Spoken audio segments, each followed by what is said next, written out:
What up, YouTube? It's the Boomer Gamer Kid here, and in this video, I'm gonna do something a bit different than what I've been doing. Now, I just dropped like 2 videos in the last like 2 days, and in these videos, I've been talking about how I don't really believe in rating systems. I don't believe in ranking games. I don't believe in all that, you know, like basically just putting a number on the game and saying if it's good or if it's not.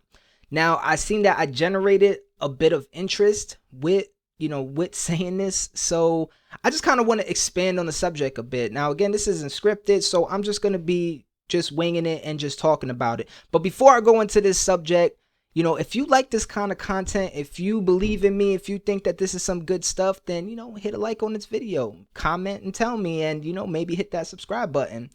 Okay, so let's get into the subject. But before we get into the subject, I'm gonna do a little background on me. Now, I've been gaming for a very long time. I mean, since I was a little kid.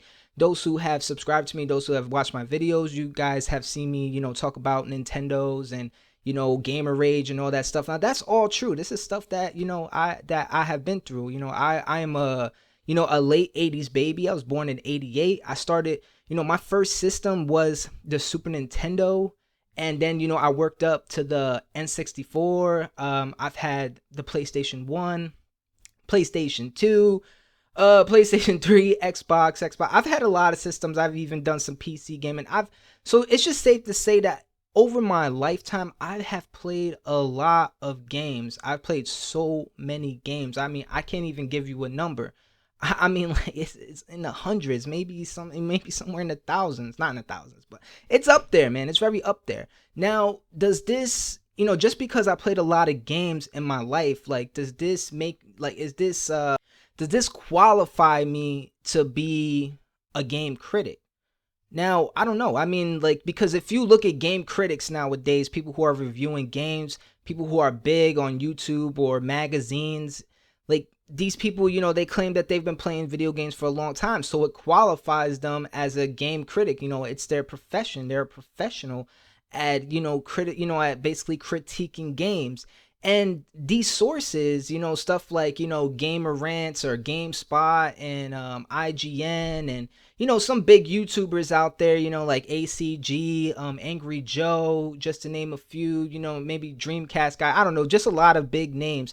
Like, because they have been gamers for so long and because they are on a platform where, they have hundreds of thousands of people listening to their views and their opinions on these games, it qualifies them, as game critics. Like, they're critiquing games and their opinions matter in the gaming community. I mean, like, they matter a lot.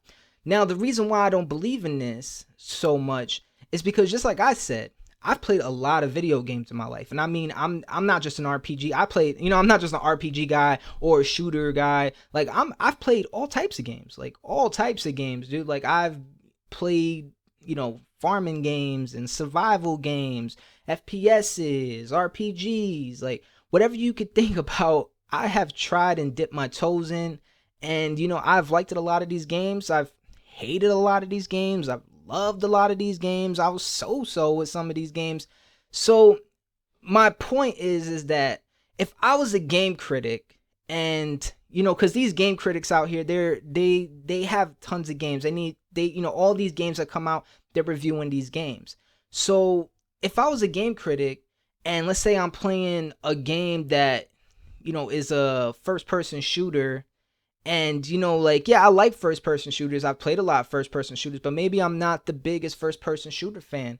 So maybe I'm going to be overcritical in what I say about this first-person shooter.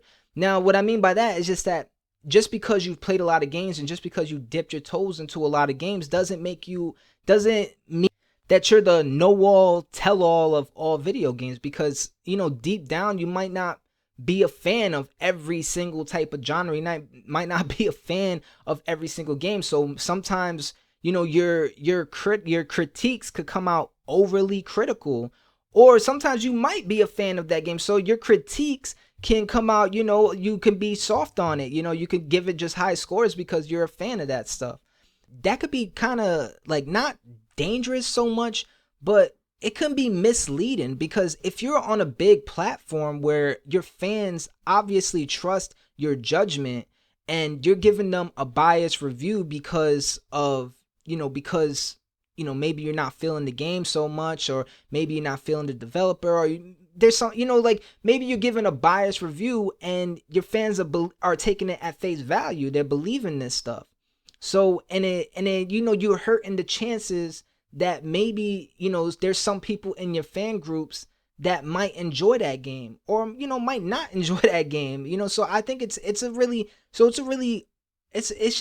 like a really, crazy subject. Cause I know a lot of people can argue with me and say, well, if like, you should just play the game and find out for yourselves. They could be like, oh, I'm a person who doesn't look at reviews because, like, but that's cool. Like that, like, then you're like me, you know what I mean? I used to be like that. Just like I said in the previous video, I used to be a person who looked up reviews before I played games, and it used to, and I used to believe in the reviewers.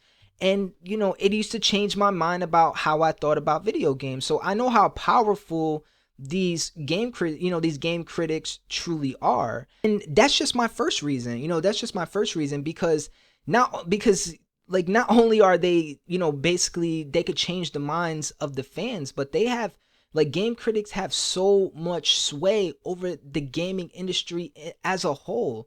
You know what I mean? And I'm going to get into that subject, but let's go on to the next reason. All right, so let me give you a second reason. There's so many critics nowadays. There's so many big sources of game critiquers, so many reviewers out there. And I don't know if you've seen it. I don't know how many people have really looked at a lot of reviews, but there's like a general consensus in the public. So, like, if a game is decent and somebody released a review and they's like, yo, this game is like a 8.5 out of 10, then most of the time, like, most often than not, most reviewers are going to start following each other's leads. Like, you'll get one reviewer probably like, yeah, it's an 8.3, or someone going to be like, yeah, it's an 8.9. But everybody kind of follows the same general consensus of what a game is and what a game is not. You know what I mean? And again, going back to a game like Fallout 76, for example, like, so let's say, like, I'm a game critic, and, I'm playing Fallout 76, but I'm seeing past all the buggy mess that Fallout 76 truly is. And let's say I'm a game critic, and I really like the game. I see past the bugs. I think it's really cool. I think it's a good game. But of course, let's say, I'm working for a big company. So, I'm not going to put my job on the line by sitting there saying, hey, this game's a fucking, a 8 out of 10 or 9 out of 10, when the rest of the reviewers are saying, nah, this game is trash. It's 4 out of 10, 3 out of 10. This game is terrible. You're not gonna put yourself on the line. You're not gonna try to put yourself out there to put a score that it's gonna be rejected by the general consensus, by all your peers in the reviewing game. And that's what I mean by my reason too. Like, there's it's pressure. There's a lot of pressure in these big platforms. And even again, let's give another example of the pressures. Like, let's look at say Last of Us Part 2, for example. Like, Last of Us Part 2 is one of the most controversial games that we've seen in a very long time. I mean, like, if you go on the Metascore of it's sitting with a critical score of 93 and a user score of, like, I think like 5.757. It's pretty bad. Like, people are so split on that game, because it was like you hated it or you absolutely loved it. Now, in my last video, I already talked about how I loved it. And, in my experience, I checked out a couple of game reviewers that I trusted, and they completely hated it, which, it swayed my decision. It swayed my decision away from the game. It made me not want to play it for a long time. And then when I finally did play it, I loved it. Now, that's what I mean about the pressures too. Like, how does a game critic, handle those kind of pressures? Because if you go on Metacritic.com, Last of Us is sitting with a 93 critic score. So that's the critics who get, a collection of critics who gave it that score. But the user score is sitting at like 5.7. It's sitting at a very low score. So that means that, It's just like I said, you hated it or you loved it. So where as a critic, where do you go with that? Do you put out a hella low score for it? Or do you put out a really high score? Where do you go with it? Are you really going to give us an honest opinion about what you feel about it or not? There's too much pressure on it. Like, so, and I think, and especially in, like, if you're a big reviewer, because not only are you going to piss off the fans if you give a bad review, but you can also piss off the developers who are probably giving you, review copies of the game and giving you, chances that other reviewers won't have. They're getting these games 2 weeks early. They're getting to play it and they're getting to put out the review, which is going to flock traffic to their site. So how honest is their review going to be? Now, again, with Last of Us 2, I already said, I think I think it's a 10.5 out of, I think it's a 10.5. It's such a good game. But for a game that controversial, are people really going to give honest opinions? Because, like, let's say Angry Joe, for example. Angry Joe gave that game a 2 out of 10 or 3 out of 10. He gave it such a low score. And there were so many reviewers who did the same thing. There were so many reviewers who absolutely hated that game and tried to crush that game and tried to show the world why that game was so bad. And then you had, like IGN, who was, giving it a 10 out of 10. So everybody was so split on that game. So, so what's the scores for? What's the actual scores? Because you got all these scores getting calculated and put onto this site called Metacritic. And if you know anything about Metacritic, like, this is like, that's the tell all for games. Like, if you got a low score on Metacritic, your game is pretty much done for. So with that, and this is what I mean, just the pressures. So with that, let's get on to reason 3.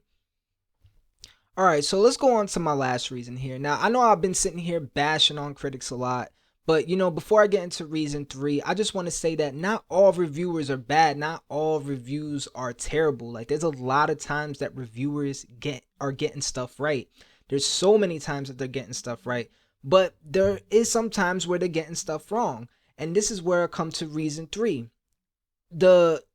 Just how much sway that game critics just have over the industry as a whole. And when I say sway, it goes back to Metacritic.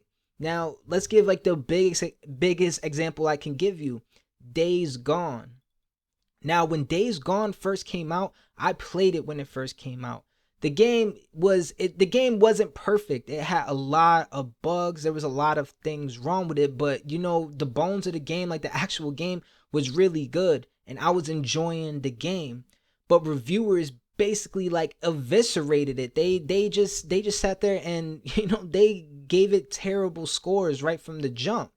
They didn't give Days Gone a chance. And if you play Days Gone now, obviously a lot of it's fixed up. And the game is good. Like, I mean, the game is not a masterpiece, man. It's not, it's not going to be the greatest game you ever played. But Days Gone is a really good game. It's definitely above average. It's definitely, it's up there. It's good.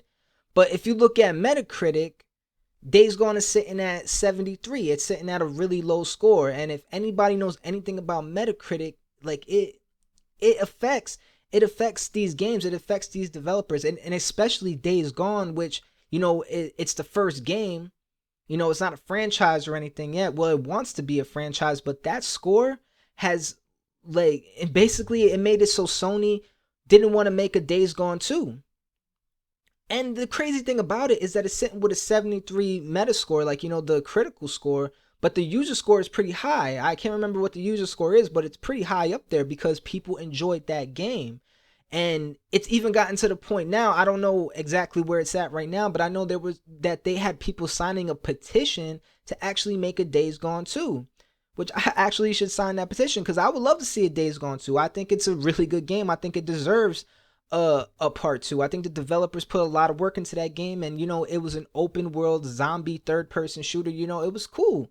It was a cool game. It was a cool concept, but this is where it gets crazy because game reviewers, like, they come on and they get so overly critical with these games. Sometimes they start nitpicking like little things. And I remember even the IGN, I think they gave it like a 6 out of 10 or something. It was really bad scores. And a lot of reviewers followed suit, and that's what I mean by the general consensus. Everybody followed suit, and they tried to destroy the game. They all tried to destroy the game together.